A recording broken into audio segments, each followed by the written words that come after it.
तो उसके बाद जब आंसर लाने की बारी आती है तो वो हमारे प्रीवियस क्लास के स्किल की बात करता है। 9.3 ये न्यू एनसीईआरटी के हिसाब से, अगर आप पुरानी एनसीईआरटी लेकर चल रहे हो तो उसमें 9.4 के नाम से हम कर क्यों रहे हैं सर? हम डिफरेंशियल इक्वेशन का सोल्यूशन मतलब क्या कर रहे हैं? तो हमने इसमें क्या किया, अच्छा सॉल्यूशन है, हम तो पैटर्न से लिखेंगे भाई। तो जैसे मैंने कि आपको प्रॉमिस किया है, मैं फॉर्मूला मेंशन करूंगा हर बार।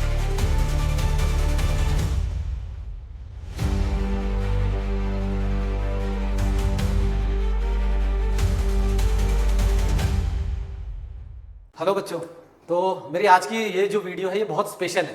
अब आप सोच रहे हो कि स्पेशल क्यों है? क्योंकि जो मैं आज टॉपिक पढ़ाने जा रहा हूँ वो टॉपिक मोस्ट इंपॉर्टेंट है और बच्चों के लिए एक डिफिकल्ट टास्क की तरह रहता है कि ये चैप्टर हमें बहुत प्रॉब्लम करता है और बहुत प्रॉब्लम होती है इस चैप्टर के अंदर। तो आई गेस आप लोग समझ रहे होंगे कौन सा चैप्टर है। इंटीग्रेशन नहीं है, समझे?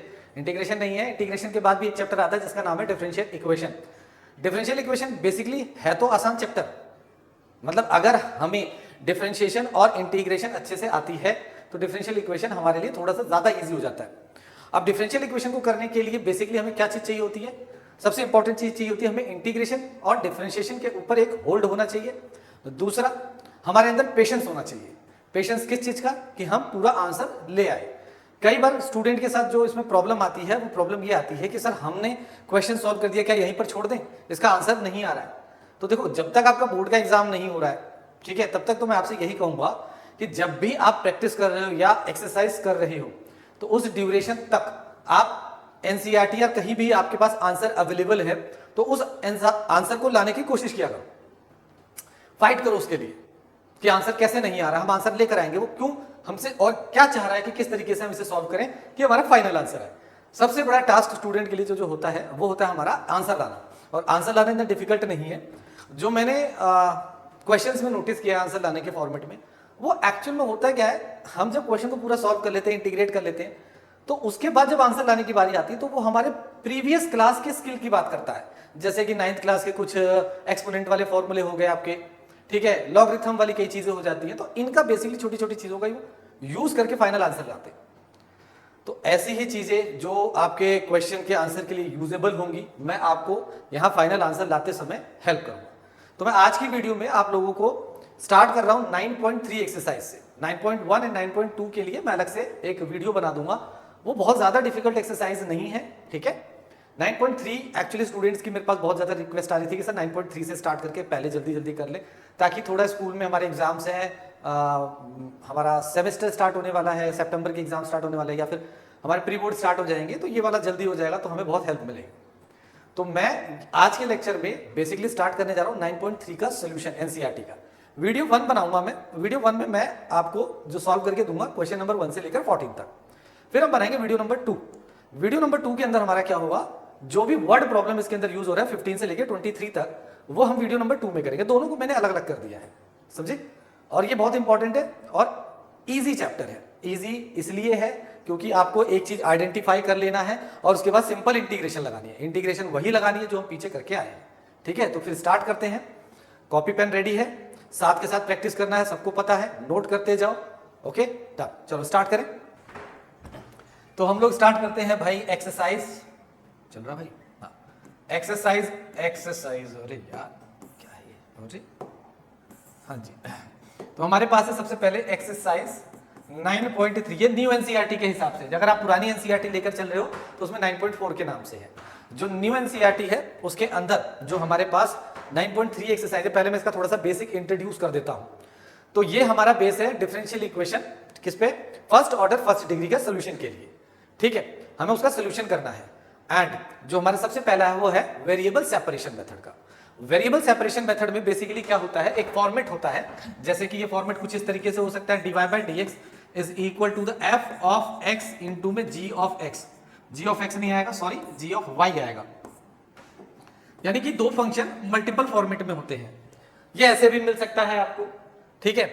उसके बाद और भी फॉर्मेट का मतलब इधर f ऑफ x हो, इधर आपका dx मल्टीप्लाई हो, तो फॉर्मेट सबसे जेन्युइन मेरे लिए यही है कि ये बेस्ट है समझने के लिए। अब इसमें बेसिकली करना क्या होता है, जब आपके पास ये फॉर्मेट आपको मिल जाता है, पता चल जाता है, तो आपने करना क्या है भाई, dx वाला एक तरफ लेके जाना है और gy वाला एक तरफ, यानी y और x को हम अलग अलग करेंगे। तो हमारे लिए क्या हो जाएगा, इसको मैं यहां कर दूंगा, g ऑफ y आ गया, यहाँ पे dy आ जाएगा और ये क्या हो जाएगा f ऑफ x आ जाएगा, यहाँ पर क्या आ गया dx आ गया। फिर हम क्या करते हैं अगला step, integrating both side, integrating both side, ठीक है, और दोनों तरफ इंटीग्रेट कर देंगे और उसके बाद हम जैसा इंटीग्रेशन लग रहा होगा वही हम इसमें अप्लाई करके सॉल्व करेंगे, ठीक है। तो हमें एक फाइनल आंसर मिलता है। अब इसमें भी दो तरीके के क्वेश्चन होते हैं, एक होता है जनरल सॉल्यूशन और एक होता है पर्टिकुलर सॉल्यूशन। पर्टिकुलर सॉल्यूशन के लिए आपको x और y की वैल्यूज प्रोवाइड होंगी, जिसे आप पुट करके c की वैल्यू निकालोगे, फिर आपका एक परमानेंट सॉल्यूशन आ जाएगा, यानी पर्टिकुलर सॉल्यूशन आ जाएगा, राइट। तो मैं अगर यहां पर बात करता हूं पहले क्वेश्चन की, जो फर्स्ट क्वेश्चन है, वो फर्स्ट क्वेश्चन क्या है, क्वेश्चन नंबर 1 एनसीईआरटी का फर्स्ट क्वेश्चन है आपके पास dy by dx is equal to 1 minus cos x divided by the 1 plus cos x, ठीक है। ये हमारा पहला क्वेश्चन है। अब आप यहां पर देख रहे होगे ये dy बाय dx है और ये 1 माइनस cos x। अच्छा, इससे एक पहले एक बात बताता हूं मैं, बहुत सिंपल सी, हम कर क्यों रहे हैं सर, हम डिफरेंशियल इक्वेशन का सॉल्यूशन मतलब क्या कर रहे हैं। देखो, करने का मतलब ये होता है, आपको अगर बेसिक याद हो, मेरे पास मान लीजिए ये y है, y is equal to the x square है, ठीक है। तो मैं जब इसे डिफरेंशिएट करूंगा तो मुझे क्या मिल गया, dy बाय dx मिल गया, है ना। ये मेरे पास मिल गया 2x, ये एक डिफरेंशियल इक्वेशन बन गई। अब ये कहता है इससे मुझे वापस बताओ भाई, ये जो डिफरेंशियल इक्वेशन है ये डिफरेंशिएट है, डेरिवेटिव है, किसका है, y का है। तो y उस समय क्या था, कौन सा फंक्शन था, तो वो फंक्शन पता लगाने के लिए ही हम बेसिकली इसमें क्या करते हैं, बेसिकली हम क्या करते हैं, आगे चल के इंटीग्रेट करके वापस वो फंक्शन लाते हैं, यानी हम सॉल्यूशन करने जा रहे हैं, ठीक है। तो हमारे लिए अब इसमें ये किसी भी फंक्शन का डेरिवेटिव रहा होगा तो वो फंक्शन कौन है पता लगाना है, क्लियर है, ओके। तो अब अगर आप इसमें देखते हो तो आपके पास क्या है, यहां पर dy है dx। अब आप कहोगे सर y का तो कोई फंक्शन नहीं है, तो नहीं है तो नहीं है, टेंशन नहीं लेना, अच्छी बात है हमारे लिए। पहले इसे हम क्या करेंगे, अलग कर देंगे, तो dy और ये क्या हो जाएगा 1 माइनस में cos x divided by the 1 plus में cos x, यहां क्या आ जाएगा आपका dx आ जाएगा, ठीक है जी, ओके। ये अलग अलग हो गए तुम। अब आप क्या करोगे इसमें, इंटीग्रेटिंग बोथ साइड, ठीक है जी सर, इंटीग्रेटिंग बोथ साइड, दोनों तरफ हम इंटीग्रेट करते हैं। तो ये इंटीग्रेशन का साइन आ गया dy, ये इंटीग्रेशन का साइन आ गया 1 cos x divided by the 1 plus में cos x dx, ठीक है। अब यहां पर आकर आप सोचने लग गए सर क्या करें। देखो, कंफ्यूज मत होना, मैंने आप लोगों को पहले बताया हुआ है, एक फोल्डर अपने दिमाग में बना के चलना, जिस फोल्डर का नाम क्या था, 4 चमत्कारी फॉर्मूले।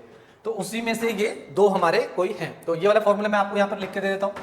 तो आपको फॉर्मूला याद करा दूं, तो फॉर्मूला था हमारे पास, अगर हम बात करते हैं इसकी, तो फॉर्मूला है हमारे पास 1 plus cos 2x is equal to होता है 2 cos square x, basic formula बता रहा हूं मैं, ये 2x से 1 माइनस में cos 2x is equal to 2 sin square x। ये 2 फॉर्मूले मेरे पास बेसिक वाले फॉर्मूले होते हैं, इन्हीं 2 फॉर्मूलों का यूज मैं यहां पर करने जा रहा हूं, ठीक है।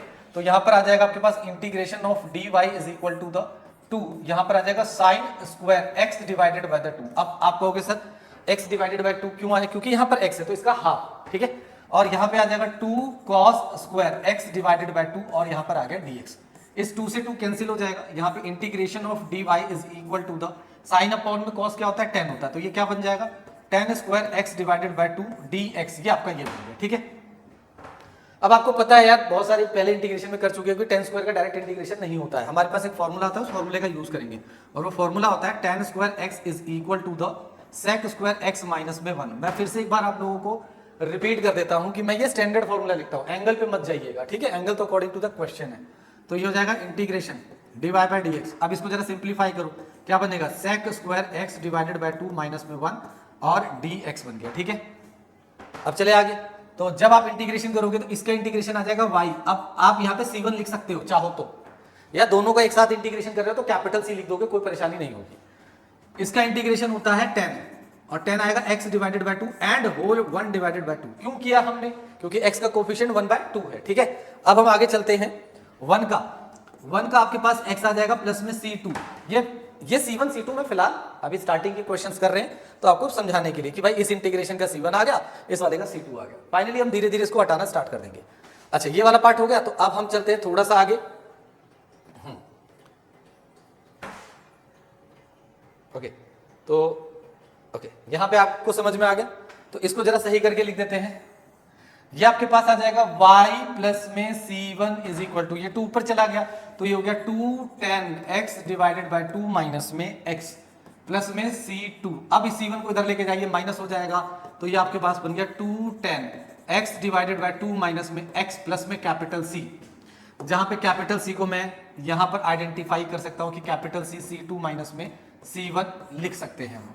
देखो ये कांस्टेंट टर्म है, इसको अपने अकॉर्डिंग आप लोग एडजस्ट कर सकते हो, आप इसको नाम दे सकते हो, ठीक है। तो ये आपका पहला वाला क्वेश्चन है, बहुत सिंपल सा है, कोई डिफिकल्टी नहीं है इसमें। इसी पैटर्न पे हम दूसरे क्वेश्चन की तरफ चलते हैं, ठीक है। Second question, question number 2। Question number 2 में है हमारे पास डिफरेंशिएशन, यानी कि dy by dx is equal to the root of 4 minus में वाई स्क्वायर। यहां पर y की रेंज दी है, रेंज इसलिए है कि ये कहता है ना 2 से बड़ा हो सकता, माइनस 2 से बड़ा हो सकता है, और ना प्लस 2 से बड़ा, दोनों में, मतलब माइनस 2 से तो बड़ा होगा, प्लस 2 से बड़ा नहीं हो सकता। इससे बड़ा होगा तो यानी -3 समथिंग जैसे पुट करोगे तो यहाँ पे नेगेटिव हो जाने के चांसेस हो जाते हैं, जिसकी वजह से ये डिफाइंड नहीं हुआ। तो ये रेंज इसलिए दी हुई है, ठीक है। तो इसमें अलग अलग कीजिए। तो सॉल्यूशन की तरफ चलते हैं हम। तो सॉल्यूशन में क्या हमारे पास क्या है, we have dy by dx is equal to root of 1 minus में वाई स्क्वायर। अब y वाली टर्म्स, y फंक्शन के वेरिएबल की टर्म्स इधर आ जाएगी, यानी कि 1 divided by the root of 4 minus में y square dy is equal to, तो वो उधर चला जाएगा, तो ये मेरे लिए कितना हो गया, dx हो गया, ठीक है। ये मेरे लिए dx हो गया, डन। अब हम क्या करेंगे, integrating both side, integrating both side, दोनों तरफ इंटीग्रेशन कर देंगे जी। तो जब दोनों तरफ इंटीग्रेशन करते हैं तो हमारे पास क्या है, integration 1 divided by the root of 4 को मैं लिख दूं 2 का स्क्वायर y का स्क्वायर dy आ गया is equal to the integration of the dx आ गया। एक फॉर्मूला आपको याद दिला दिया जाए तो वो क्या होता था, 1 अपॉन में root of the a square minus में x स्क्वायर dx। ये क्या होता था बच्चों, ये होता था sine inverse x divided by the a plus में c। तो ये फॉर्मूला हम यहाँ पर यूज करेंगे, ठीक है। तो चलो ये बात आ गई यहाँ पर, तो इसका क्या बन जाएगा, sine inverse y divided by 2, y divided by 2 is equal to the, यहां से सिर्फ x बचता है। अब दोनों को मैंने एक साथ इंटीग्रेट किया तो C1 C2 लिखने की बजाय मैं डायरेक्टली क्या लिख दे रहा हूं, कैपिटल C, दोनों का एडजस्ट हो गया, राइट। अब इसको आगे करें तो ये हमारे पास क्या बनेगा जी, 2 साइन को उधर भेज दीजिए तो y डिवाइडेड बाय 2 ये क्या हो जाएगा, साइन ऑफ x प्लस में c, यानी कि y is equal to 2 sine of x plus में c। This is your final answer question number 2 का। क्लियर है, आसान है, अभी तो आसान है, ठीक है। चले आगे नेक्स्ट पे चलते हैं, क्वेश्चन नंबर 3 की तरफ। Question number 3, okay, question number 3 है आपके पास, question number 3, dy by dx plus y is equal to 1। वे कंडीशन है y के ऊपर, y is not equal to 1, ठीक है, ये 1 नहीं होना चाहिए। तो सॉल्यूशन पे चलते हैं हम लोग। वी हैव, हमारे पास एक डिफरेंशियल इक्वेशन है, वो है dy बाय dx प्लस में y इज इक्वल टू 1। अब आप कहोगे सर इसको कैसे अलग करें, कोई मल्टीप्लीकेशन और ऐसी कोई चीज यहाँ पे तो दिख नहीं रही है, तो कोई बात नहीं, आप इसको एक काम करो, ये लिखो dy बाय dx, थोड़ा बहुत तो इंतजाम करना पड़ेगा। अब इसको इधर ले आओ, तो 1 अपॉन में 1 माइनस में y और dx को उधर लेके जाओ। नाउ हो गया ना अलग अलग। अब लिखो इंटीग्रेटिंग बोथ साइड, दोनों तरफ हम इंटीग्रेट करेंगे। तो इंटीग्रेटिंग बोथ साइड में हमारे पास आ जाएगा इंटीग्रेशन ऑफ 1 माइनस में y dy is equal to the dx, ठीक है। अब जब इसका इंटीग्रेशन करेंगे, छोटी सी गलती स्टूडेंट करते हैं, वो मत कीजिएगा, मैं बता रहा हूं क्या, 1 माइनस में y, आपको पता चल गया सर इसमें लॉग लगने वाला है, लग गया, is equal to the x plus में दोनों का c मैंने यहाँ पे लिख दिया। अब जैसे स्टूडेंट यहाँ से लिखने के बाद आगे चलता है तो सोचता है मेरा तो सही है, मुझे तो कोई टेंशन ही नहीं है। छोटी सी गलती है, आपने y का जो कोफिशिएंट है -1, उससे भूल जाते हो आप, भाई से नहीं भूलना, ठीक है। तो बेसिकली अब क्या बन जाएगा, -1 उधर चला गया, तो लॉग ऑफ मॉड 1 माइनस में y is equal to the minus of x plus में c, ठीक है। अब यहां से फाइनल आंसर ये नहीं है, एनसीईआरटी में जब आप ओपन करोगे तो ये आंसर नहीं है, आप सोचोगे हम यहां से आगे बढ़ते हैं। अब मान लीजिए यही क्वेश्चन आपका एमसीक्यू में आता तो ये आंसर वो देगा नहीं, आंसर तो वो सिंपलीफाई करके देगा। तो उस आंसर को कैसे लाया जाए ये देखिए। उस आंसर को लाने के लिए मैं आपको पहले रूल लिख देता हूं। रूल क्या है भाई, आप देखो, आपको याद होगा a raise to power x is equal to, यदि n है तो इसे बोलते हैं एक्सपोनेंशियल। एक्सपोनेंशियल से अगर मुझे लॉगरिथम में जाना है तो ये यहां जाता है और ये लॉग के पैरों में चला जाता है, यानी कि x is equal to the log of base a n बनता है, ये आपको पता है। इसी तरह यदि आपके पास log ऑफ ए एन है और इससे आपको एक्सपोनेंशियल में जाना है, ओ एक मिनट, n is equal to x है, इससे आपको एक्सपोनेंशियल में जाना है, तो आप क्या करोगे, इसको इसकी पावर में दे दोगे, यानी कि n is equal to the a raise to power x। तो ये बात समझ में आई, बहुत इंपॉर्टेंट है और बहुत यूज होने वाला है। तो मेरे पास ये वाली सिचुएशन है, इसके पैरों में कुछ नहीं है, तो इसका मतलब क्या होता है, यहाँ पर e होता है। तो मैं क्या करूंगा, जब log हटाऊंगा तो ये इसकी पावर में चला जाएगा, यानी कि आपके पास क्या बचने वाला है, 1 माइनस में y is equal to the e raise to power minus of x minus of c, ये बच गया आपके पास। ठीक है, ओके। देन अब आपका ये जो फॉर्मेट है ये क्या बन जाएगा, minus y is equal to the e raise to power minus x and e raise to power minus c, यही होगा। अब कई जगहों पर इसको a लिखा गया है, तो मैंने इसे लेट कर लिया भाई, ई रेज टू पावर माइनस सी को मैं कैपिटल A ले लेता हूं, ये भी एक कांस्टेंट है, तो ये क्या हो जाएगा, ये हो जाएगा 1 माइनस में y is equal to the a into में e raise to power minus x. तो आप कहोगे फाइनल आंसर, हाँ बिल्कुल सही है, बस y इज इक्वल टू कर दीजिए, y को इधर भेज दीजिए, इसको इधर ले आइए, तो ये क्या हो जाएगा 1 माइनस में a into e raise to power minus x is equal to y, थोड़ा सा प्रेजेंटेबल फॉर्मेट में लिख दिया ax, ये आपका आंसर आ जाएगा। थोड़ा यही लाने में स्टूडेंट को प्रॉब्लम होती है और कोई प्रॉब्लम नहीं है, तो इसमें ना थोड़ी सी प्रीवियस क्लास की स्किल यूज होती है, तो आपको मैं साथ के साथ मेंशन करता जा रहा हूं और मैं आपको बता रहा हूं सबसे ज्यादा इंपॉर्टेंट है, ये बहुत बार यूज होने वाला है, लॉगरिथम वाला तो सबसे ज्यादा यूज होता है। ठीक है, चले आगे। ओके, तो हम आते हैं नेक्स्ट क्वेश्चन, क्वेश्चन नंबर 4 पे। तो क्वेश्चन नंबर 4 जो है बड़ा ही इंटरेस्टिंग है, ये आपका लिखा जाता है sec square x tan y dx plus में sec square y tan x and dy। देखो अब जब नए क्वेश्चन आ रहे हैं उसमें डायरेक्टली dy बाई dx नहीं दिया है, तो अभी हमें फिलहाल जरूरत भी नहीं है, हम एक तरफ dx ले जाते हैं एक तरफ dy ले जाते हैं। तो हमने इसमें क्या किया, अच्छा सॉल्यूशन है, हम तो पैटर्न से लिखेंगे भाई। तो वी हैव, हमारे पास क्या है, sec square x tan y dx plus में sec square y tan x dy is equal to the 0। ठीक है भाई, अब मैंने dy को इधर ही रखा, यानी कि मेरे पास क्या रहा, sec स्क्वायर y और tan x dy is equal to minus sec square x tan y dx। अब देखो इधर tan x एक्स्ट्रा है, यानी y का होना चाहिए, इधर tan y है, तो इन दोनों को अलग अलग, मतलब इन्हें एक्सचेंज कर दो, ये आपके पास आ जाएगा sec square y divided by the tan x क्यों लिखा हमने, ये वाला tan y इधर ले आएंगे, तो ये हो जाएगा tan y dx is equal to minus sec square x divided by the tan x dx। फिर क्या करेंगे, integrating both side, integrating both side, ठीक है, दोनों तरफ हम इंटीग्रेट कर देते हैं। चलिए, तो ये आपके पास आने वाला है integration of the sec square x y है y वाला side, y divided by the tan y dy, minus का sign, integration sec square x divided by the tan x dx। ठीक है, अब ना यहां पर आकर कंफ्यूज मत होना, दोनों में एक्चुअल में सेम पैटर्न लगने वाला है, तो आप ना डायरेक्टली एक ही पैटर्न मेथड मेंशन कर दो। मैं आप लोगों को बताता हूँ, आप लोग ने जो मेरी पहली वीडियो है एसएम वाली, उनमें मैंने बताया हुआ है। तो इसमें क्या है, जो मेथड यूज हो रहा है सब्स्टिट्यूशन का, वो मैं डायरेक्टली लिख दे रहा हूँ। कौन सा है कि integration of f dash x divided bye fx dx है, तो यहां पर आप इसे क्या लिख सकते हो, log of mod of fx plus में c। बिना पुट किए आप ये काम कर सकते हो। ठीक है, ज्यादा बड़ा हो गया, बिना पुट किए आप ये काम कर सकते हो, यानी कि अगर आपने ये मेंशन कर दिया तो आप बिना पुट किए उसको पता है कि आप क्या कर रहे हो, राइट। नहीं तो आप इसे i1 लोगे i2 लोगे, बहुत लंबा हो जाएगा, उसकी जरूरत नहीं है। तो देखो जरा ध्यान से देखो, ये फंक्शन अगर मैं लेता हूं तो इसका डिफरेंशिएशन sec स्क्वायर ऊपर है, ये फंक्शन मैं लेता हूं तो इसका sec स्क्वायर ऊपर है, यानी इसको मैं डायरेक्टली क्या लिख सकता हूं, log of mod tan y is equal to minus log of mod tan x। अब यहां पर एक छोटा सा सजेशन आप लोगों के लिए, क्योंकि कॉन्सेप्ट आपका अपना एक चॉइस है, तो जब ऐसी टर्म्स की कंडीशन आती है ना, तो इसमें आप कोशिश कीजिए कि आप ना यहां पर log ऑफ c लिख दीजिए, है तो कांस्टेंट ही है भी, बस ये थोड़ी सी आपकी हेल्प कर देगा। किस तरह की हेल्प करेगा वो मैं भी आपको बता देता हूं। अच्छा, माइनस वाला इधर ले आइए, तो ये क्या हो जाएगा, log of tan y plus में log of tan x is equal to the log of c। ठीक है।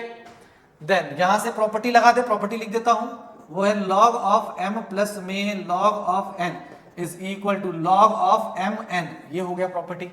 नाउ इन दिस कंडीशन आपके लिए क्या हो जाएगा, log ऑफ 10y इंटू में 10x is equal to the log of c, ठीक है भाई, कांस्टेंट c, ठीक है। अच्छा यहाँ c के आगे बोर्ड लगा दे रहा हूँ भाई, कई बार क्या होता है किसी नेगेटिव नहीं ले सकते, ठीक। अब हम आगे चलते हैं यहाँ पर, तो ये log से log हट जाएगा, तो बेसिक फाइनल आंसर क्या हो जाएगा, 10 of y 10 of x is equal to the c, this is your final answer जो आपकी बुक में है।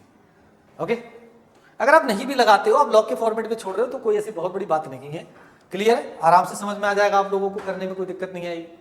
तो नेक्स्ट क्वेश्चन की तरफ चलते हैं, क्वेश्चन नंबर 5। अब क्वेश्चन नंबर 5 क्या है,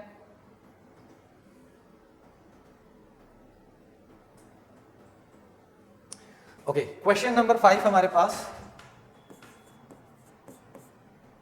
नहीं,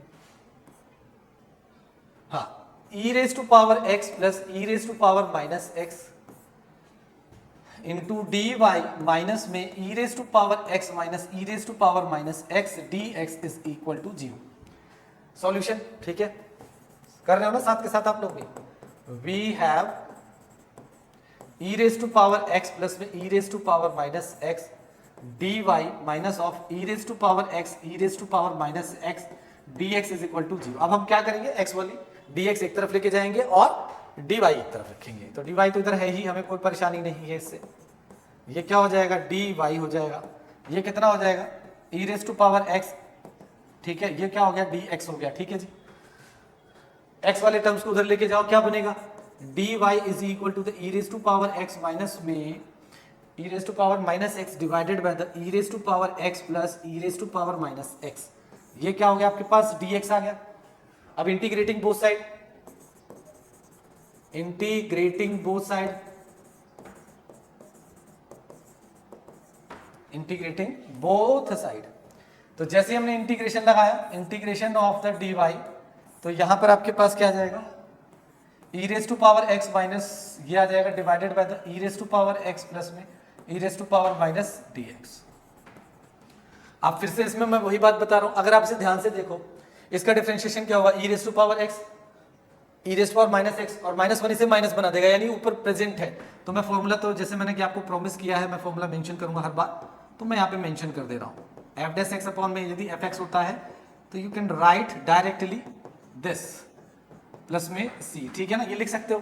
तो अब इसका क्या होगा, इसका हो जाएगा y, और ये कितना हो जाएगा, log of mod e raise to power x plus में e raise to power minus x plus c, this is your answer. Next चलते हैं आगे, है ना आसान, क्वेश्चन नंबर 5 तक हो गया हमारे पास। क्वेश्चन नंबर 6 बड़ा ही इंटरेस्टिंग है, क्वेश्चन नंबर 6।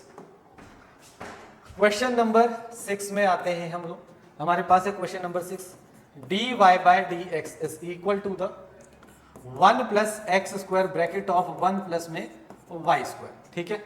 सॉल्यूशन पे चलते हैं, सॉल्यूशन में हमारे पास सबसे पहले वी हैव क्या है, dy by dx is equal to the 1 plus में x square bracket of 1 plus में y स्क्वायर। अब आपने क्या करना है, y वाली टर्म्स यानी कि y वाला टर्म्स y की तरफ और x वाला x की तरफ कर लेते हैं। ओके चलिए, 1 डिवाइडेड बाय द 1 प्लस में y स्क्वायर, एंड यहाँ पे आ जाएगा dy, 1 प्लस में x स्क्वायर, और यहाँ पर क्या आ जाएगा dx। फिर क्या करोगे आप, इंटीग्रेटिंग बोथ साइड, दोनों तरफ इंटीग्रेट कर दीजिए। तो इंटीग्रेशन का साइन मैं इधर ही लगा देता हूं, थोड़ा सा विजिबिलिटी अच्छी हो जाएगी। 1 प्लस में y square dy is equal to integration of 1 plus x square and dx, ये आ गया, ठीक है। अब इस पे आप सोच विचार कर रहे होगे, ठीक है, मैं इसके लिए फॉर्मूला लिख दे रहा हूं, इंटीग्रेशन ऑफ क्या है, a स्क्वायर प्लस में एक्स स्क्वायर dx, तो ये कितना होता है, 1 अपॉन में a tan inverse of x divided bye a plus c, ठीक है जी। तो यहाँ पर a आपका क्या है, 1 का स्क्वायर, तो ये आएगा 1 अपॉन में 1 tan inverse of y is equal to the, ये कितना हो जाएगा, x प्लस में एक्स स्क्वायर तो है x cube divided by 3 plus में c टोटल। तो आपके पास फाइनल आंसर क्या आ गया, tan inverse of y plus x cube divided by the 3 plus में c, this is your final answer. Clear हो गया? आसान है ना, यहाँ तक कोई दिक्कत नहीं, बहुत सिंपल सिंपल है, मजा आता है बड़े बड़े क्वेश्चंस में, ठीक है, आएगा वो भी आएगा। चलिए आगे चलते हैं हम लोग, क्वेश्चन नंबर 7 की तरफ बढ़ते हैं। क्वेश्चन नंबर 7 जो है 10 तक तो मजा आएगा आपको, मतलब आसान लगेगा, 10 तक तो कोई दिक्कत नहीं है। तो y log ऑफ y, ठीक है, ये क्या है आपके पास dx माइनस में x dy is equal to the 0। फिर से वही काम करना है हम लोगों ने, y वाली टर्म्स को अलग करना है, dy वाले dy को अलग, dx को अलग, तो ठीक है, आप dx dy को उधर ले जाइए। तो सॉल्यूशन पे चलते हैं हम लोग। तो हमारे पास क्या आता है, we have y log of y dx is equal to the x into में dy। अब इन्हें अलग अलग कर दीजिए, जब आप अलग करोगे तो ये क्या हो जाएगा, ये पूरी टर्म उधर चली जाएगी, तो यहां पर, और ये इधर आ जाएगा, तो 1 अपॉन में x dx is equal to the 1 upon में y log of y and dy, ठीक है, बहुत अच्छा है। अब यहां पे आता है इंटीग्रेटिंग बोथ साइड, दोनों तरफ हम इंटीग्रेट करते हैं, इंटीग्रेटिंग बोथ साइड, तो इसको यही कर लेते हैं ना, बेटर है। तो ये आपके पास आ जाएगा इंटीग्रेशन ऑफ 1 अपॉन में x dx is equal to the integration of y log of y dy। अब देखो एक चीज है यहाँ पर, मैं येलो कलर से इसको मेंशन कर रहा हूं, इसमें आपको दिक्कत आएगी, तो परेशान नहीं होना, प्रेजेंटेशन के साथ करना, टेंशन मत लेना बस। अगर आपको डायरेक्ट आता है तो मुझे कोई परेशानी नहीं है, टीचर को भी कोई परेशानी नहीं है, परंतु अगर फिर भी आपको लगता है कि सर मुझे डायरेक्ट नहीं हो पा रहा है, कुछ मत कीजिए, इसका नामकरण कर दीजिए, इसको नाम बोल दीजिए I1, ठीक है। मैं जरा इस I1 को ग्रीन कलर से सॉल्व कर देता हूं। तो जो मेरा I1 है फिलहाल, वो क्या हो जाएगा, integration of y log of y and dy, ये होता है जी, ठीक है, बहुत सिंपल है।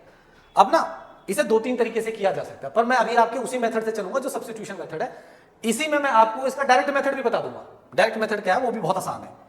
तो इसे कैसे कर सकते हो आप लोग, पुट करना है, अगर मैं पुट कर दूं, put log of y is equal to the t, put कर देता हूं, तो ये हो जाएगा 1 अपॉन में y is equal to the dt divided by the dy।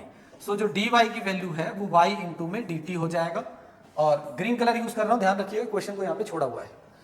तो ये हो जाएगा आपके पास इंटीग्रेशन में I1 is equal to the 1 upon में y t, और यहां से y इंटू में dt, तो ये और ये कट गया, ठीक है। जब ये आपके पास कट जाएगा तो ये कितना हो जाएगा आपके पास, ये आपके पास आ जाएगा यहाँ पे डायरेक्टली log ऑफ t, ठीक है, प्लस जो भी आप लगाओगे C1 C2। तो ये आपकी किसकी वैल्यू आई, I1 की। तो अगर मैं इस क्वेश्चन को यहां से कंटिन्यू करता हूं व्हाइट कलर से, तो हमारे पास क्या था, हम यहां पर थे इंटीग्रेशन ऑफ 1 अपॉन में x dx is equal to I1।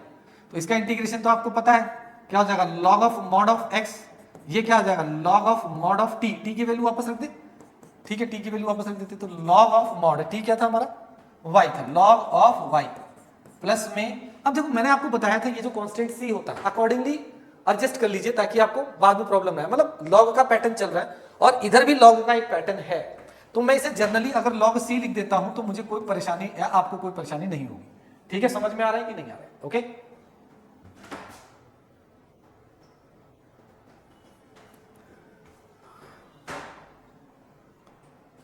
Okay, तो आप लोग यहां तक पहुंच गए हो। एक छोटा सा काम इसमें हम और कर सकते थे, मतलब मैं फाइनल आंसर की फॉर्मेट की बात करूं अगर, कि हम फाइनल आंसर एकदम एक्यूरेट एनसीईआरटी जैसा ही लाना है, तो ना आप एक काम कर सकते हो, क्या काम कर सकते हो, यहां से आगे इंटीग्रेट मत करना, मतलब कहने का है कि जो मेरे पास ये था I1, मेरे पास इस समय I1 कितना आ गया, इंटीग्रेशन ऑफ 1 अपॉन में t dt आ गया, राइट। मैं इसको इसके पास लेकर चलता हूँ, कौन से वाले में, यहाँ पे दोनों को एक साथ कर देता हूँ, तो ये कितना हो जाएगा, इंटीग्रेशन ऑफ 1 अपॉन में x ऑफ द dx, और इसको मैंने क्या लिख दिया, 1 अपॉन में t dt, t को वापस हम रिप्लेस कर देंगे जब आवश्यकता पड़ेगी। तो ये मेरे पास कितना दे देगा, log of mod of x दे देगा, x के साथ हम कांस्टेंट लगा रहे हैं तो मॉड ऑफ द c लगा दिया हमने, और यहाँ पे log of mod of t लगा दिया। भाई इसका जो C1 था मैंने इसके साथ एडजस्ट कर दिया, समझ आ रहा है कि नहीं आ रहा, ये आंसर के फॉर्मेट की बात समझा रहा हूँ। अगर आपको फिर भी समझ नहीं आ रहा है तो मैं आपको एक बात बता देता हूं, हम इसको लिख सकते हैं log of mod of x plus में C1, इसको लिख सकते हैं log of mod of t plus में C2। अब ये C1 माइनस C2 को मैं अगर ये लिख दे रहा हूं तो कोई परेशानी नहीं है, इससे मेरा जो आंसर आने का फॉर्मेट है वो आसान हो जाएगा, क्योंकि इसके ऊपर कांस्टेंट का कोई जोर नहीं होता, कांस्टेंट कुछ भी हो सकता है। आप लोगों ने जब इंटीग्रेशन स्टार्ट किया होगा तब आपको पता होगा c के आने की वजह क्या थी, ठीक है। तो यहां से क्या लिख जाएगा, log of x c is equal to the log of t की वैल्यू जरा वापस पुट कर दीजिए, log ऑफ y आ जाएगा, लॉग से लॉग हट जाएगा तो यहां से बचेगा x c is equal to the log of y. इसे और सिंपलीफाई करना चाहते हो तो इसकी पावर इसके ऊपर दे दीजिए, यानी कि y is equal to the e raise to power x c. ये आपका फाइनल आंसर आ सकता है, ठीक है। ऐसा आपको ऑप्शन में देगा तो आप इसको आंसर के फॉर्मेट भी यूज कर सकते हो। नेक्स्ट क्वेश्चन, क्वेश्चन नंबर 8 की अगर मैं बात करता हूं, ओके तो यहां तक उम्मीद करता हूं आप लोगों को सारी चीजें समझ में आ रही है। क्वेश्चन नंबर 8 की बात करें तो क्वेश्चन नंबर 8 है आपके पास, बड़ा सिंपल सा है। क्या क्वेश्चन नंबर 8 क्या है? एक्स पावर, ठीक है, माइनस में, okay. X raise to power 5 d divide by D x is equal to minus y raise to power 5। ठीक है, आसान है, ये वाला था आसान है। आते हैं सॉल्यूशन की तरफ। तो वी हैव, हमारे पास है, क्या है जी? X raise to power 5 d divided by D x is equal to minus y raise to power 5। अलग कर दो तो ये क्या हो जाएगा? 1 अपॉन में y raise to power 5 dy is equal to minus 1 upon raise to power 5 dx आ जाएगा। अब इसमें क्या आएगा? इंटीग्रेटिंग बोथ साइड कर दिया इंटीग्रेशन। चलो इधर ही कर देते हैं ना, डायरेक्टली इंटीग्रेशन भी तो करना है। तो ये आपके पास आ जाएगा integration y raise to power 5 is equal to minus integration 1 upon x raise to power 5 dx। इसको तो भूलते नहीं हो ना, तो y raise to power minus 5 plus में 1 divided by the minus 5 plus में 1, माइनस ओवरऑल बाहर है, x raise to power minus 5 plus में 1 डिवाइडेड बाय माइनस 5 प्लस में 1 प्लस में कैपिटल C। तो कुल मिलाकर ये कितना बनने वाला है? y raise to power minus 4 divided by minus 4 is equal to the, इसका प्लस हो जाएगा तो y raise to power minus 4 divided by the plus का 4 एंड C। तो आप चाहो तो भैया इस वाले को उधर लेकर जाओ फाइनल आंसर निकालने के लिए, है ना। एक से बढ़ा देता हूँ मैं, तो ये बन जाएगा आपका 1/4। अगर मैं कॉमन लेना है उधर ही लेके चलते हैं उसको, ठीक है, उस साइड लेकर चलते हैं। तो यहाँ पर आपके पास क्या बचता है? कुछ नहीं बचता है, 0 बचता है। X raise to power minus 4 divided by 4 plus में y raise to power minus 4 divided by 4 plus में C। 1/4 को कॉमन लेकर उड़ा दो तो 0 is equal to the 1/4 common ले लिया, x raise to power minus 4 plus में y raise to power minus 4 plus में 4C लिखना चाहो 4C लिख लो, कैपिटल C या A कुछ भी रिप्लेस करना चाहो, कांस्टेंट है वो। ये इधर जाकर 0 हो जाएगा तो फाइनल आंसर आ गया x raise to power 4 y raise to power minus 4 plus में 4C is equal to the 0। ये कितना हो जाएगा? 1 upon x raise to power 4 plus में 1 upon y raise to power 4 plus में 4C is equal to 0। This is your final answer. ठीक है ना? आसान, मजा आ रहा होगा? यार इतनी डिफिकल्ट है नहीं जितना हम सोच रहे हैं ना, है नहीं। बस क्या चाहिए? पेशेंस। पेशेंस किस तरीके का चाहिए कि चुपचाप इंटीग्रेशन करते जाओ। क्योंकि देखो आधा जो मैंने नोटिस कर पाया हूं वो मैं ये नोटिस किया है, मैंने कहा बच्चा जनरली ये सोच रहा है यार इंटीग्रेशन यूज हो रही है इसमें, तो इंटीग्रेशन से तो मैं पहले ही डरता हूं। जब मैं पहले इंटीग्रेशन से डर रहा हूं तो और इसमें इंटीग्रेशन यूज होगी तो मैं क्या करूंगा? एक सबसे बड़ी वजह है डिफरेंशियल इक्वेशन में बच्चों का क्या होना? कॉन्फिडेंस लूज होना। वो पहले ही ये दिमाग में तय कर लेते, ओ कौन है,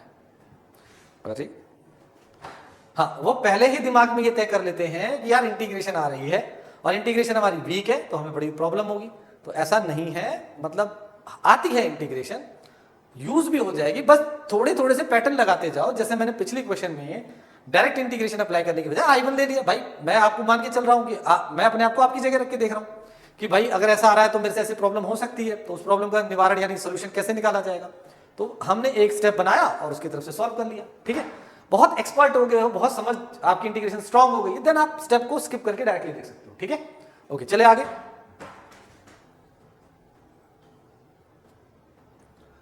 ओके, क्वेश्चन नंबर 9 की अगर मैं बात करता हूं तो क्वेश्चन नंबर 9 हमें क्या कहता है? ये बड़ा इंटरेस्टिंग है, मजेदार है, इसमें थोड़ी सी इंटीग्रेशन अच्छी वाली यूज हुई है। तो स्टूडेंट कई बार सोचते हैं कि इसको कैसे करें, तो इतना डिफिकल्ट नहीं है यार, आराम से कर सकते हो।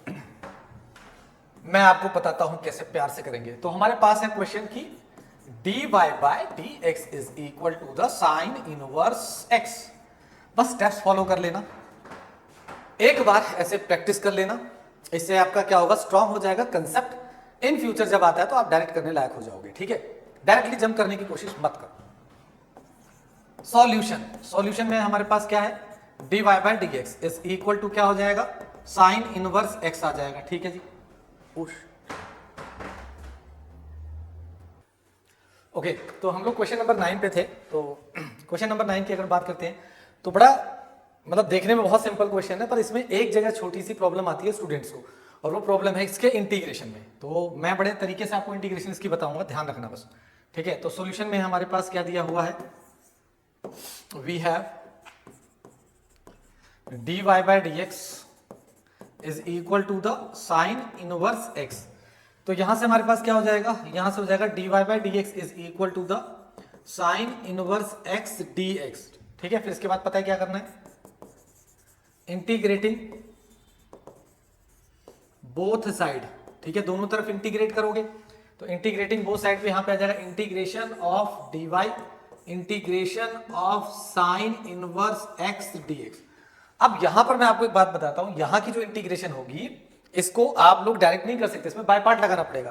तो इसका नाम, इसको हम लोग क्या करते हैं, ग्रीन कलर कर देते हैं और इसको रख देते हैं I1। ठीक है, I1 को मैं यहाँ पे कंप्लीटली सॉल्व करता हूँ। ठीक है, फिर हम वापस यहाँ पे ले आएंगे इसको। तो जो मेरे पास I1 है वो फिलहाल क्या है, integration of sine inverse x। ठीक है, तो आपको पता है ये हमारे पास हो जाएगा dx। अब इसका इंटीग्रेशन करने के लिए बाय पार्ट लगाएंगे, तो बाय पार्ट के लिए जरूरी क्या होता है, दो फंक्शन। तो जो दूसरा फंक्शन है उसको हम क्या कर सकते हैं, दूसरे फंक्शन को लिख सकते हैं हम 1। ये रहा एल्जेब्रिक फंक्शन 1 हो गया। तो यहां से लेकर यहां तक का जो फंक्शन हुआ फर्स्ट फंक्शन, और ये मेरा हो गया सेकंड फंक्शन। याद है ना कि जो ट्रिग्नोमेट्रिकल फंक्शन I8 के हिसाब से क्या होता है, इनवर्स ट्रिग्नोमेट्रिकल फंक्शन को हम पहले नंबर पे लेते हैं। तो फॉर्मूला सबको याद होगा, first function as it is ये रहा, and integration of second function minus integration differentiation of the first function sine inverse x integration of dx यानी कि 1। ठीक है, इनको बंद करके बाहर dx लगा, ये dx इसका होता है। ठीक है, जनरली स्टूडेंट इसे भूल जाते हैं। तो मेरे पास क्या आ जाएगा, साइन इनवर्स x इंटू में x, इस 1 का इंटीग्रेशन x होगा, बाद में इसको हम आगे कर देंगे, माइनस इंटीग्रेशन, इसका डिफरेंशिएशन होता है रूट ऑफ 1 माइनस में एक्स स्क्वायर, और यहां पर आ जाएगा x and whole closed dx आ गया। ठीक है, एक तरीके से देखा जाए तो हम इंटीग्रेशन ही कर रहे हैं, घबराने वाली बात ही नहीं है इसमें कुछ भी। तो यहां से मैं क्या करूंगा, इसको आगे लिख लेता हूं, और ये मेरे पास क्या हो जाएगा, साइन इनवर्स ऑफ x, और ये मेरे पास हो जाएगा x divided by the root of 1 minus में एक्स स्क्वायर dx। अब यहां पर फिर कंफ्यूज होने की जरूरत नहीं है, अब आप एक्सपर्ट हो चुके हो, तो आपको दिख रहा है इसका डिफरेंशिएशन ऊपर प्रेजेंट है। ठीक है ना, इसका डिफरेंशिएशन ऊपर प्रेजेंट है। तो मैं थोड़ा सा साइड में आपको समझा देता हूं। ये आपके पास है रूट ऑफ द 1 माइनस में एक्स स्क्वायर। ठीक है, जनरली इस वाले माइनस को अगर मैं यहां ले जाता हूं तो ये भी आ गया, मैंने 2 से मल्टीप्लाई किया तो ये भी आ गया, तो कुल मिलाकर ये क्या हो जाएगा 1/2। अगर मैं इसको टी पुट करूंगा तो ये गैप, ये कितना हो जाएगा, रूट टी dt हो जाएगा, यही तो होगा ना। और इसका डिफरेंशिएशन डायरेक्टली कितना होता है भाई, इसका इंटीग्रेशन 1/2 इंटू में 2 रूट ऑफ द टी, ये आ जाएगा इसका आंसर। तो कहने का मतलब ये है, अगर आप इसको टी पुट कर गायब करोगे तो यहां पर अगर आप टी पुट करोगे तो कुछ बच्चों को इसके लिए कंफ्यूजन हो जाती है। तो चाहो तो आप इसको यहाँ पे साइड में ऐसे सॉल्व कर लो, और आपको पता चल रहा है कि ये कट करके कितना आ रहा है, रूट टी आ रहा है। तो इन दिस कंडीशन पहले थोड़ा सा सिंपलीफाई करते हैं, x of the sine inverse x, minus को मैंने कहा भाई तू ले ले, तो इसने ले लिया माइनस x। ठीक है, 1 माइनस में एक्स स्क्वायर dx आ गया। ठीक है, देन अगर मैं बात करता हूं यहां पे नेक्स्ट हमारे पास क्या आएगा, नेक्स्ट हमारे पास आ जाता है x of the sine inverse x plus का sign 1/2 integration of minus 2x root of 1 minus में एक्स स्क्वायर dx, ये आ गया। ठीक है, अब अगर हम बात करते हैं तो इसका डिफरेंशिएशन ऊपर प्रेजेंट है, तो ये कुल मिलाकर मेरे पास क्या हो जाएगा, x of the sine inverse x plus में 1/2, तो ये कितना हो जाएगा 2 रूट ऑफ 1 माइनस में एक्स स्क्वायर। मैंने डायरेक्टली लिख दिया, आप भी डायरेक्टली लिख सकते हो क्योंकि मैंने आपको ये पैटर्न बता दिया है। ठीक है, तो यहां से ये और ये कैंसिल हो जाएगा, प्लस का c1 लगा दीजिए, तो आपके पास जो I1 आ रहा है, I1 वो कितना आ रहा है, x इंटू में sine inverse of x plus में रूट ऑफ 1 माइनस में एक्स स्क्वायर प्लस c1। तो अब आपके पास जो ये रही कंडीशन जहां से आपने इसे पुट किया था, तो यहाँ पे ले लीजिए, तो व्हाइट कलर ले लेते हैं हम लोग यहां से, तो ये आ जाएगा व्हाइट कलर, भाई व्हाइट कलर, अरे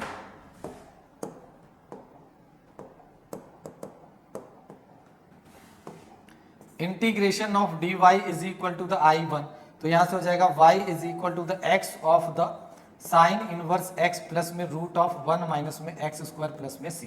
देखो मैं फिर से एक बात आपको दोहरा देता हूं कि ये वाला जो पार्ट है आप साइड में रफली करके देख सकते हो, वैलिड है, कोई मार्क्स नहीं कटेंगे आपके, पर वो क्लियर होना चाहिए। अगर आप करके भी दिखा दोगे तो भी बहुत अच्छा है, कोई परेशानी नहीं होगी।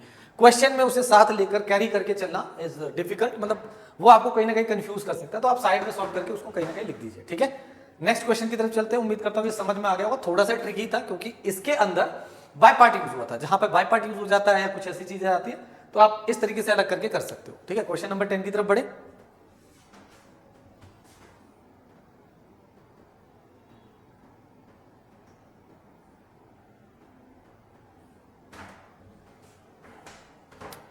Okay, question number 10। Question number 10 आपसे कहता है e raise to power x 10y dx plus में 1 minus e raise to power x close हो गया sec square y dy is equal to the 0, ठीक है। बहुत सिंपल है, दिख रहा है आपको। सॉल्यूशन की तरफ चलते हैं। तो जब हम सॉल्यूशन में आएंगे तो वी हैव, हमारे पास है e raise to power x 10y dx plus में 1 माइनस में e raise to power x sec square y dy is equal to 0। एक x वाले को एक तरफ और y वाले को एक तरफ करिए तो हमारे पास क्या हो जाएगा 1 माइनस में e raise to power x sec square y dy is equal to minus e raise to power x dx। अच्छा, ये भी उधर जाएगा और कुछ बच रहा है। अच्छा, इसके साथ 10x भी तो था, यह आ जाएगा 10x नहीं है 10y है, 10y dx ये है। अब ये क्या हो जाएगा आपके पास sec square y divided by the 10y dy is equal to the minus e raise to power x divided by e raise to power x, और ये आपके पास यहां पर बचता है dx।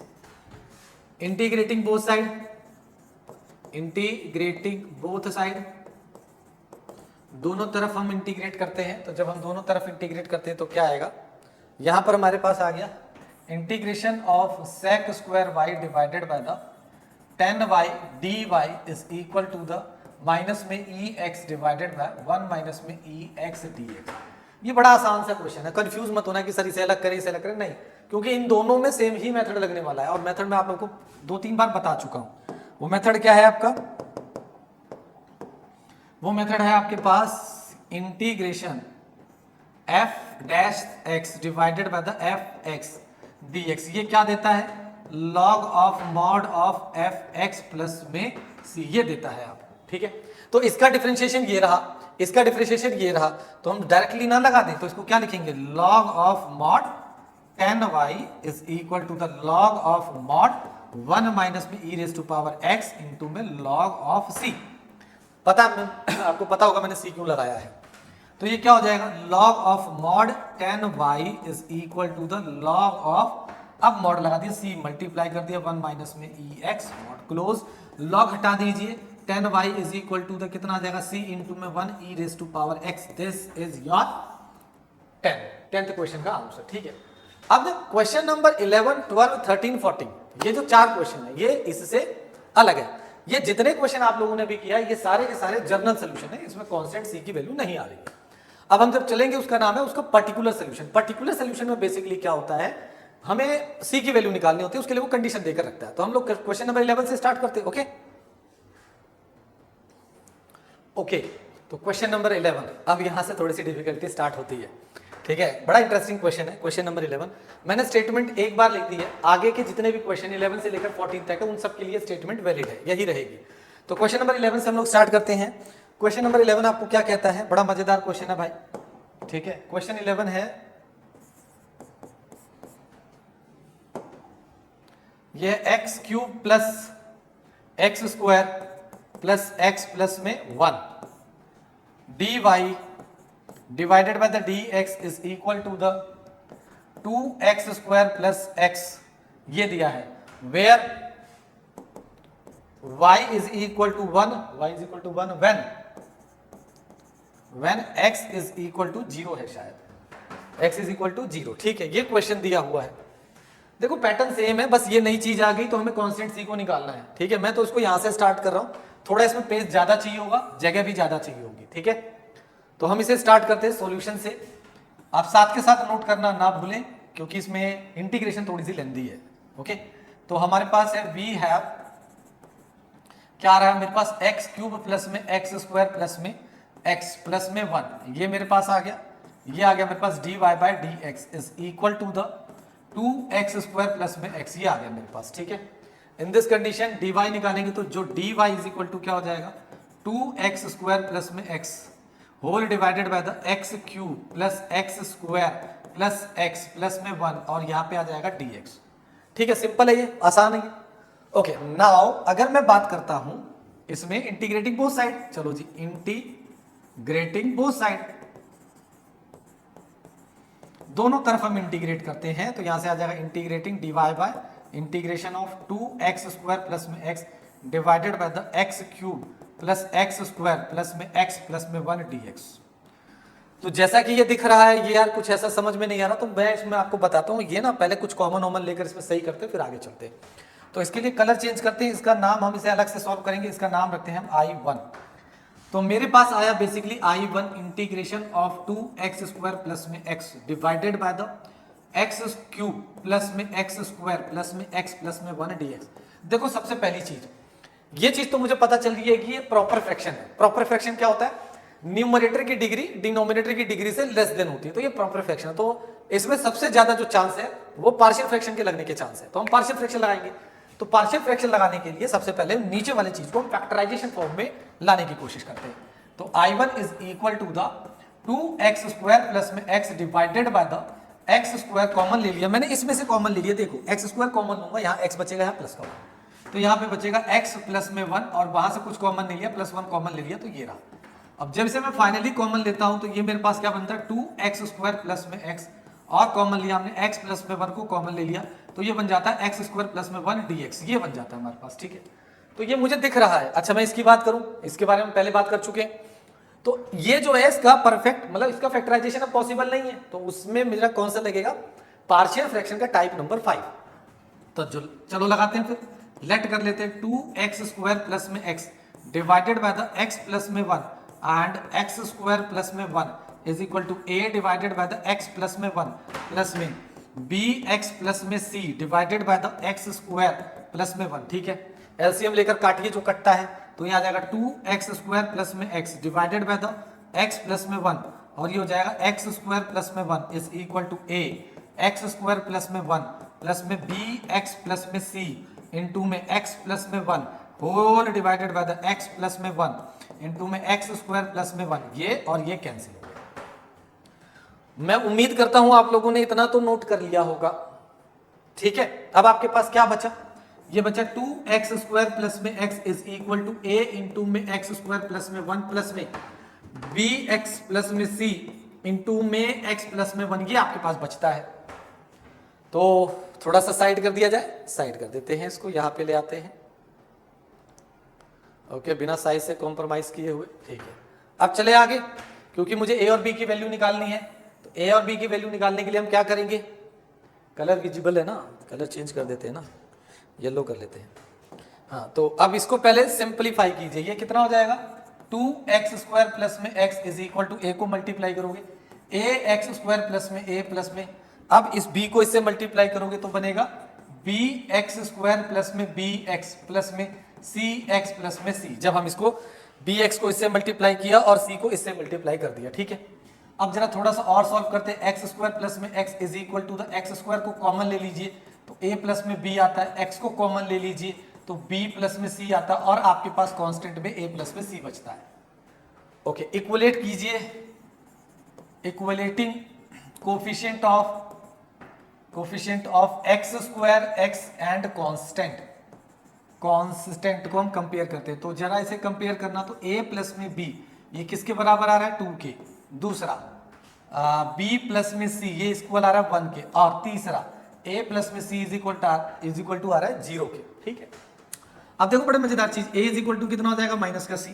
अच्छा, इसका यूज यहाँ पे कीजिए, तो क्या यूज कर सकते हो, इसको यही रहने देते हैं, यहां से कुछ अगर बन सकता है तो बना दीजिए। a अगर हम लोग क्या करें, यहाँ पर आप लोग c की वैल्यू लिख दीजिए, क्या माइनस a हो जाएगा, तो आपके पास क्या आ जाएगा यहाँ से b माइनस में a इज इक्वल टू 1, और ऑलरेडी आपके पास a की वैल्यू क्या है 2 माइनस में b।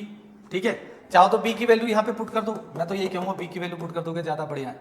तो b इज इक्वल टू कितना हो गया 1 प्लस में a, तो आ जाओ यहाँ पर a प्लस में 1 प्लस में a is equal to the 2, तो twice of a is equal to 1, तो a की वैल्यू आ गई 1/2, तो c की वैल्यू आ गई -1/2। और b की वैल्यू आ जाएगी 1 प्लस में 1/2 यानी कि b is equal to the 3 divided by 2। बस यही यार थोड़ा सा डिफिकल्ट लगता है बच्चों को, क्योंकि करते जा रहे हैं। कोई बात नहीं, इंटीग्रेशन में भी तो कर रहे थे। यानी कि मैं इस इंटीग्रेशन को जिसे मैंने लेट किया था, अब मैं इसे क्या लिख सकता हूं, मैं इसे लिख सकता हूं इंटीग्रेशन ऑफ, a की जगह क्या आ जाएगा 1/2 divided by the x plus में 1 प्लस का साइन, b की जगह आएगा 3 डिवाइडेड बाय 2 x माइनस में 1 डिवाइडेड बाय 2 और डिनोमिनेटर में आ जाएगा x स्क्वायर प्लस में 1। ठीक है, यहां तक सही है। ये आपके पास हो गया और इसको हमने क्लोज किया और ये हो गया dx। अब इसका करेंगे इंटीग्रेशन, तो थोड़ा सा और आगे चले इंटीग्रेशन करने के लिए, इसके एक स्टेप और आते हैं। ओके, तो I1 जो है मेरा वो कितना आ रहा है I1 में मेरा, अगर मैं इसको इंटीग्रेट देखो अलग अलग करूंगा ना, तो ये वाला मेरा पार्ट 1/2 तो आगे आ गया, बड़ा प्यारा सा था ये 1/2 मेरा आगे आ गया, इसने मुझे परेशान नहीं किया और मैंने इसे dx लिख दिया। अब फिर प्लस का sign, integration 3 divided by 2 x minus में 1 divided by 2 x square plus में 1। देखो इसमें ना लीनियर अपॉन में क्वाड्रेटिक मत लगाइएगा, लेंदी हो जाएगा, तो इजी करने का तरीका क्या है वो मैं बता देता हूँ। 1/2 integration of the x plus में 1 dx। आप क्या कीजिए, इसमें से आप कॉमन ले लीजिए। क्या कॉमन ले सकते हो आप? कॉमन ले सकते हो इसमें, अलग अलग कर दो यार, चलो ठीक है अलग अलग कर देते हैं। ये आपके पास आ जाएगा 3 divided by 2 x divided by x square plus में 1 dx एंड माइनस में 1 divided by 2 and x square plus में 1 dx। ये आ गया, ठीक है, अलग अलग करना तो है।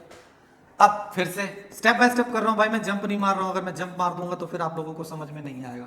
मैंने यहाँ से 3 डिवाइडेड बाय 2 को कहा तुम बाहर आ जाओ, ये आ जाएगा x स्क्वायर प्लस में 1 dx। ठीक है जी, माइनस में 1 डिवाइडेड बाय 2, इसकी भी शक्ल एक फॉर्मूले से मिलती है, तो यानी इसमें हम डायरेक्ट फॉर्मूला लगा सकते हैं, इसमें लगा सकते हैं। इसमें थोड़ी सी गड़बड़ है, परंतु इसका डिफरेंशिएशन होता है 2x, ऊपर x है तो भाई ले आओ एक 2x ले आओ, तो मैंने क्या किया 2 से मल्टीप्लाई और 2 से डिवाइड कर दिया, बस हो गया। तो ये मेरे लिए क्या हो जाएगा 1/2 log of mod x plus में 1 प्लस में 3 divided by 4 log of mod x square plus में 1, फिर माइनस में 1 डिवाइडेड बाय 2 tan इनवर्स, क्या हो गया tan इनवर्स x प्लस में c। अब एक बड़ी इंटरेस्टिंग सी आपको बात बता रहा हूं फाइनल आंसर लाने के लिए, वो क्या है, सभी के बेस सेम कर दीजिए। अगर आपको सभी के बेस सेम करने तो 2 से मल्टीप्लाई 2 से डिवाइड, यानी कि मैं कहता हूं 1/4 कॉमन ले लीजिए। यदि आप 1/4 कॉमन लेते हो तो यहां क्या बचेगा 2 log of mod x plus में 1, यहां पर क्या बचेगा 3 log of mod x square plus में 1, और यहां पे क्या बचेगा 2 tan इनवर्स ऑफ x, और ये आ गया प्लस का c। लो जी, इतनी बड़ी कहानी हो चुकी है। ये क्या है आपका, ये आया आपका I1 आया। तो अगर हम बात करते हैं क्वेश्चन में, पीछे चलते, पीछे ज्यादा बड़ा हो गया, मैं बात कर रहा हूं यहां की, सॉरी ये रहा, इस जगह की बात कर रहा हूं। तो मेरे पास ये रहा ना, integration of dy is equal to I1 है, तो यानी कि मैं क्या करूंगा इसके बाद यहां पर मेरे पास क्या हो जाएगा, व्हाइट कलर आ जा भाई, integration of dy is equal to I1, यानी कि ये y इज इक्वल टू कितना हो जाएगा 1/4 log ऑफ, ठीक है, कितना हो जाएगा log of mod x plus में 1 का होल स्क्वायर, मैंने यहाँ पे कर दिया, इसकी पावर में डाल दिया, कोई परेशानी नहीं। फिर प्लस का sign log of mod x square plus में 1 होल का क्यूब कर दिया मैंने, कोई परेशानी नहीं है। फिर माइनस में 2 of the tan inverse of x and plus में c। अब मेरे पास ये तो आ गया, अब मुझे c की वैल्यू निकालनी है, तो c की वैल्यू के लिए उसने बोला था y इज इक्वल टू 1 होगा when x is equal to 0 होगा, तो ठीक है पुट करो 1 इज इक्वल टू 1/4, लॉग में जैसे 0 पुट करोगे log 1 आएगा, प्लस में जैसे 0 पुट करोगे log 1 आएगा, और यहाँ पे जैसे ही पुट करोगे तो ये कितना हो जाएगा 1, तो tan इनवर्स π/4 हो जाना चाहिए, ठीक है ना। और x तो 0 पुट कर रहे हैं ना, तो ये 0 हो जाएगा, ये भी तो 0 खत्म, वाह 0 0 0, यानी कि 1 इज इक्वल टू c, यानी कि c की वैल्यू कितनी आ गई 1 आ गई। लो जी आ गया final answer. Final answer is y is equal to 1/4 log of x plus में 1 का होल स्क्वायर प्लस में log of x square plus में 1 whole raise to power 3 minus में 2 tan inverse x and plus में 1। इसे खोलना चाहते हो तो आप इसे अंदर ले जा सकते हो, ठीक है। हाँ, यहां पर कुछ लोग कहते हैं कि भाई मल्टीप्लाई करना चाहो तो मल्टीप्लाई कर दो, तो ये हो जाएगा 1/4, यहां से आ जाएगा log ऑफ x प्लस में 1 का whole square, x square plus में 1 की होल क्यूब, माइनस में 2 tan इनवर्स x प्लस में 1। This is your final answer. थोड़ी राहत की सांस ली जाए तो ये थोड़ा सा बड़ा है क्वेश्चन, सिर्फ और सिर्फ इंटीग्रेशन की वजह से, इसमें कुछ भी नया नहीं है यार। तो आप लोग से रिक्वेस्ट है, डरना नहीं है ना। मैं एक जगह पे से करने की कोशिश करता हूं, ठीक है। ये सोल्यूशन है, ओके, ये कुछ सोल्यूशन है। तो कुछ ऐसे स्टेप्स में हुआ 1 2 3 4 5 6, ठीक है, कोई बात नहीं, हो जाएगा। एक बार दोबारा से प्रैक्टिस करना। सिर्फ और सिर्फ इसमें क्या इंपॉर्टेंट है, इंटीग्रेशन वाला पार्ट थोड़ा सा इंपॉर्टेंट हो जाता है। वो बच्चों को लगता है कि यार डिफिकल्ट है, या मतलब हम लोगों से हो नहीं रहा है, ठीक है। तो मैं कोशिश करता हूं कि आप लोगों को और बेटर समझ में आए। तो क्वेश्चन नंबर 12 की तरफ चलते हैं, ओके।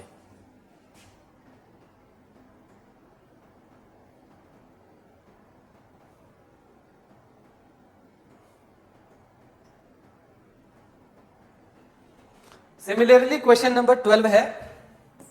क्वेश्चन नंबर 12 क्या कहता है कि x इंटू में x स्क्वायर माइनस में 1, और यहां से आ जाएगा dy divided by the dx is equal to 1, और कहता है कि y होगा 0 व्हेन आपके पास x इज इक्वल टू कितना होगा, x इज इक्वल टू 2 है, x इज इक्वल टू 2 है क्वेश्चन में, x इज इक्वल टू 2। ठीक है भाई, सॉल्व करते हैं, सॉल्यूशन पे आते हैं। सॉल्यूशन पे वी हैव, हमारे पास है x इंटू में x स्क्वायर माइनस में 1, dy by d x is equal to 1।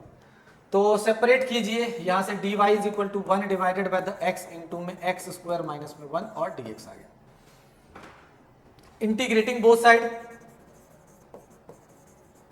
Integrating both side, दोनों तरफ हम इंटीग्रेट करेंगे। तो जब हम दोनों तरफ इंटीग्रेट करेंगे तो i यह आ जाएगा dy is equal to the integration 1 divided by the x into में x स्क्वायर माइनस में 1 और dx आ गया।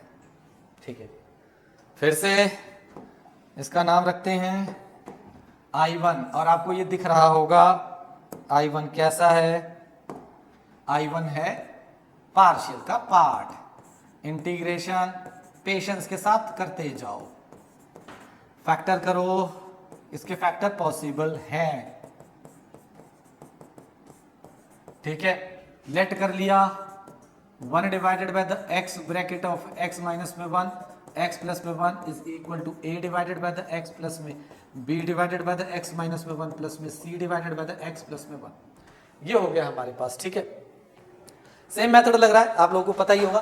तो इसमें आ जाएगा 1 divided by the x bracket में x माइनस में 1, x प्लस में 1 is equal to a into में x माइनस 1, x प्लस में 1, फिर प्लस का साइन b इंटू में x और x प्लस में 1, फिर c इंटू में x माइनस में 1।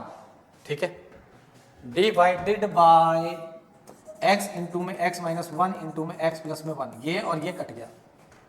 अब आगे चलते हैं, आगे चलने के लिए हमारे पास क्या बचा, 1, जो 1 is equal to the a into में x माइनस में 1, x प्लस में 1, b इंटू में x और x प्लस में 1, और c इंटू में आपके पास x इंटू में x माइनस में 1।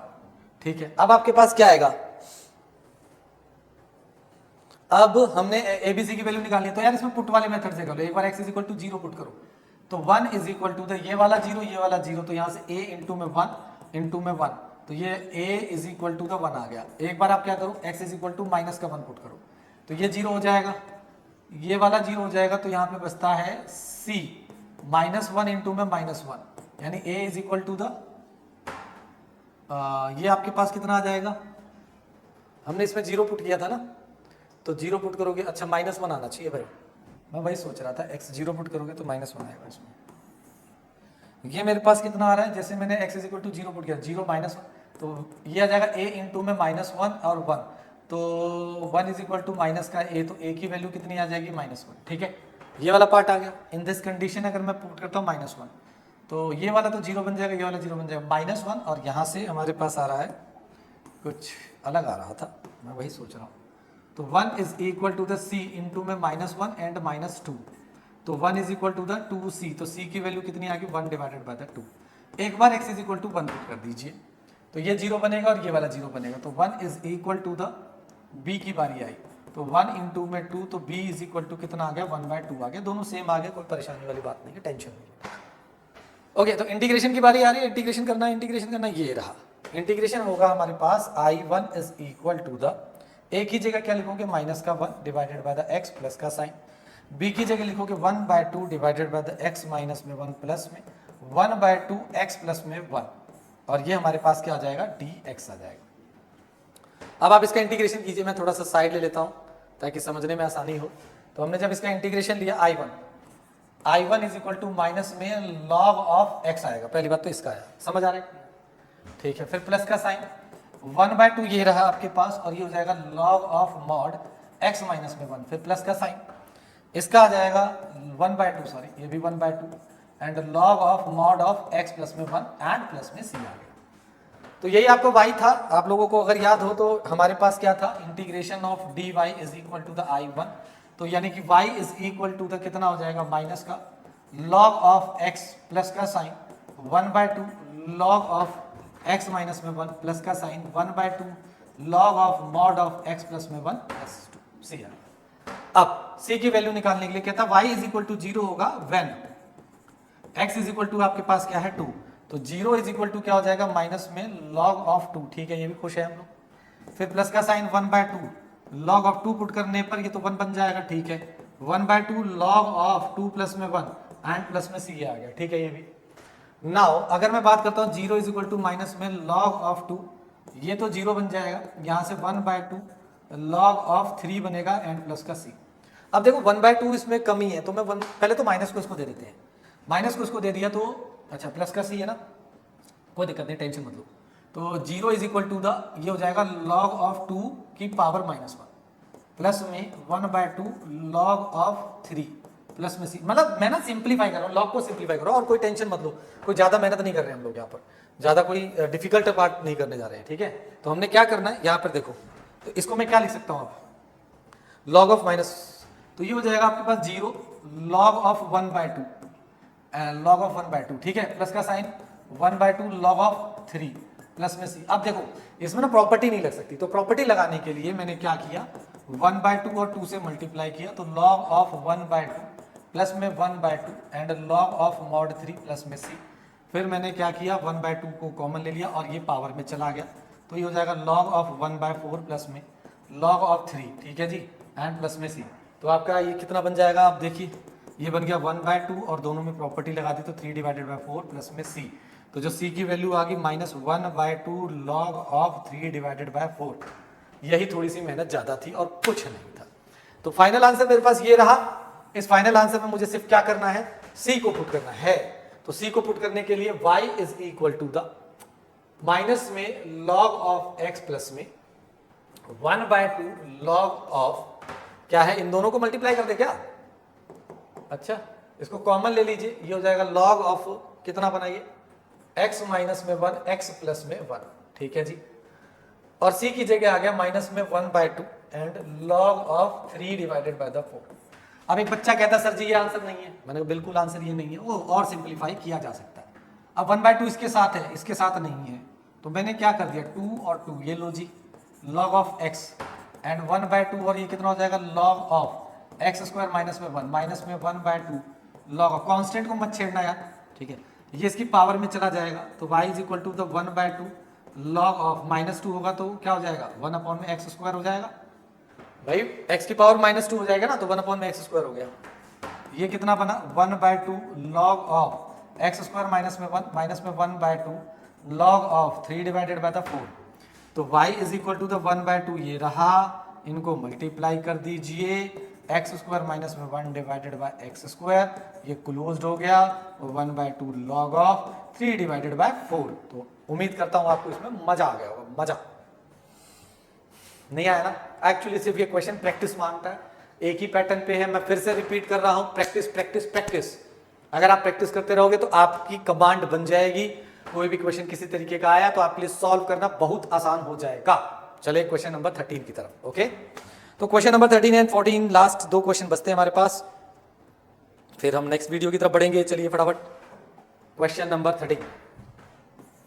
क्वेश्चन नंबर 13 में आपको दिया है cos D Y by D x is equal to, ये आसान है, बड़ा आसान है, जहां पर एक ही रेंज दे दी है कैपिटल आर, और आपसे कह रहा है रिकॉर्ड, हाँ, और आपसे कह रहा है कि y is equal to the 1 when x is equal to कितना भैया, x इज इक्वल टू 0। यार ये बहुत आसान है, ये जल्दी जल्दी करते हैं।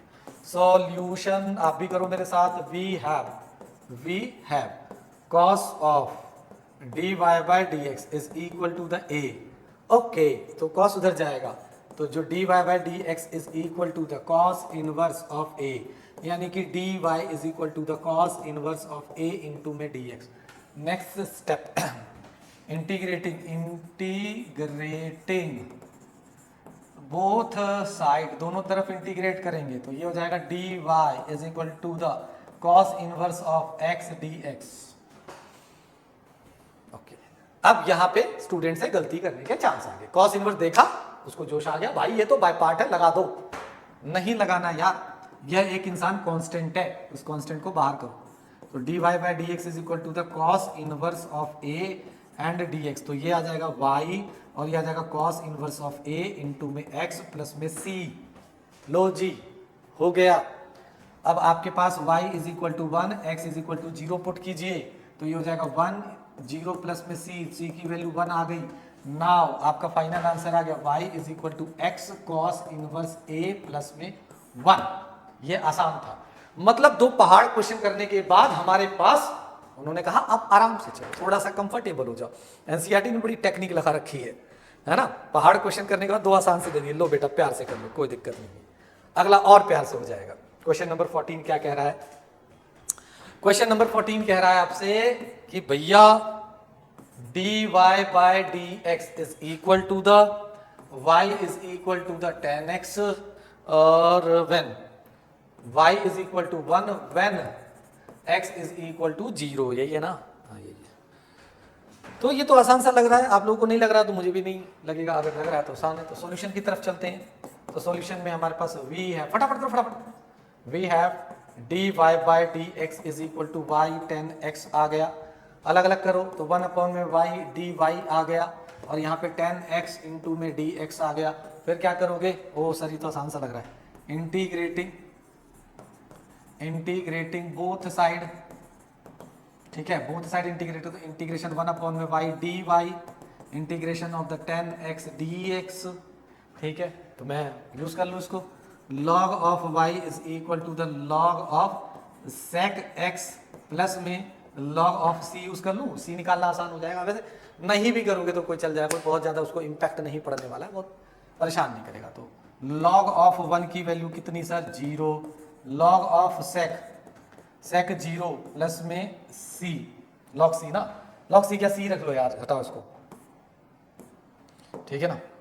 अब c तो निकालना हमने बेसिकली, आप देखो ये होता है, और sec 0 कितना होता है भाई? sec 0 किसी को याद है कितना होता है? sec 0 बेसिकली होता कहां पर है, ये सोचो ना आप लोग, sec 0 कहां पर होता है? sec 0 की वैल्यू यार शायद cos 0 के बराबर होती है, और cos 0 की वैल्यू कितनी होती है? 1 होती है ना, यही होता है ना, हाँ 1 होती है। तो अगर मैं बात करता हूं यहां पर कांस्टेंट निकालने की, 1 मिनट, एनसीईआरटी के हिसाब से आंसर लाना भाई, एक काम करो, मैं वही जो मैं कह रहा था वही करो। ये हो जाएगा log of y is equal to the log of sec x plus में log ऑफ c, तो ये हो जाएगा, log हटाना हमारे लिए आसान हो गया ना भाई, तो यहाँ से हो जाएगा log ऑफ c इंटू में sec x मॉड, log गायब, y is equal to c into में sec x। ओके ठीक है, तो यहाँ से c इज इक्वल टू क्या हो जाएगा? y divided by the sec x, यानी कि c की अगर बात करता हूँ तो c y1 और sec 0, तो ये हो जाएगा 1 डिवाइडेड बाय 1, तो c की value 1। Final answer y is equal to 1 into में sec x, तो y इज इक्वल टू कितना आ गया? sec x। ओके ओके, तो यहां तक कंप्लीट, उम्मीद करता हूं कि आप लोगों को यहां तक मजा आया होगा। अब इस एक्सरसाइज के वर्ड प्रॉब्लम आती है, तो वर्ड प्रॉब्लम के लिए नेक्स्ट वीडियो, ठीक है, इसके लिए आप लोगों को जो भी डाउट या कुछ है तो आप लोग क्या करो, मुझे कमेंट कर सकते हो कमेंट बॉक्स में।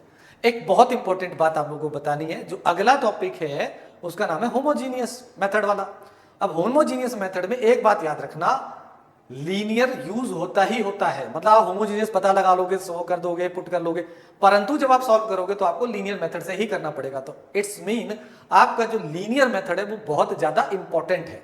तो मैं आपसे रिक्वेस्ट करता हूं कि लीनियर मेथड को बहुत अच्छे से करें। दूसरी, डिफरेंशियल इक्वेशन डिफिकल्ट नहीं है, नहीं है, नहीं है। डिफरेंशियल इक्वेशन में सिर्फ इंटीग्रेशन का पार्ट आ जाता है, जिसकी वजह से हमें क्या होता है, प्रॉब्लम आती है। तो उस प्रॉब्लम को सॉल्व करने के लिए आप क्या करोगे, उस प्रॉब्लम को सॉल्व करने के लिए आप क्या करोगे, सिर्फ और सिर्फ practice. Okay, done, all the best.